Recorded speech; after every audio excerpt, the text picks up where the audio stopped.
Merci beaucoup. Puis un facilement quand même pour commencer un grand merci à la secrétaire, à Anne, à François pour l'organisation de ce collège. Et donc je suis heureuse effectivement de vous annoncer le dépôt d'une proposition de loi qui participe à la défense et à la protection des animaux en ville. Et je tiens vraiment à dire que c'est un travail collectif. Donc et à ce niveau-là aussi, je voudrais vraiment faire de grands remerciements à l'association et à Anne pour toute l'aide qui a été apportée pour la rédaction de cette proposition de loi. Et donc cette proposition de loi, elle se concentre en fait sur un article unique qui comprend deux principes importants. Dans un premier temps, l'inscription de la catégorie animaux liminaires dans le code de l'environnement, comme on en parlait. Et puis spécifiquement concernant les pigeons, l'interdiction de l'utilisation de méthodes létales à leur encontre, mais aussi l'interdiction de la stérilisation chirurgicale dont on a parlé. La cohabitation pacifique avec les animaux en vie est une question majeure de notre relation aux vivants non humains.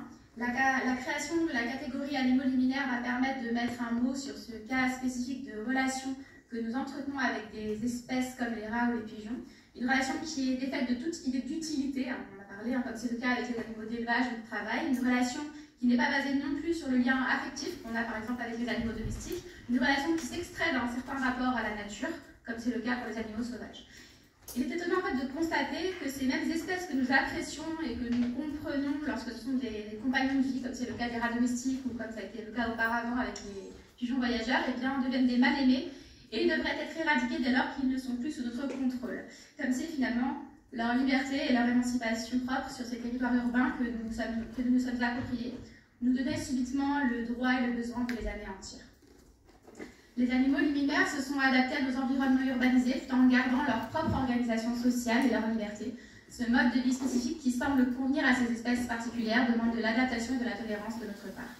Ces espèces ne sont pas dangereuses pour l'homme. Les études ont démontré par exemple qu'il y a très peu, voire pas de risque concernant la transmission de maladies à l'homme. Elles ne sont pas dangereuses, elles ont simplement leur propre manière d'exister et d'habiter les villes, manière face auquel il est nécessaire de trouver des voies de cohabitation hors de toute relation de domination et de cruauté. Comme nous l'avons vu, nous savons que dans certaines communes de France, on fait encore subir aux pigeons les pires traitements. Et les mutilations, les techniques létales cruelles doivent être abolies car elles sont le reflet d'une cruauté sans fondement, alors que nous l'avons vu, des alternatives éthiques existent. Notre proposition de loi présente certaines de ces alternatives, mais vous les avez toutes aussi présentées de façon très exhaustive, donc je n'y reviendrai pas. Nous en trouverons peut-être encore d'autres par la suite qui permettront aux communes d'arbitrer selon leurs contraintes propres. Mais pour l'heure, ce qui est important, c'est de reconnaître aux animaux liminaires leur droit à vivre une vie libre, dénuée de souffrances inutiles et gratuites. Légiférer en ce sens, c'est affirmer que nous sommes en capacité morale de nous adapter à eux, comme eux savent, depuis longtemps déjà, s'adapter à nous et à nos modes de vie, dans une coexistence naturellement pacifique. Je vous remercie.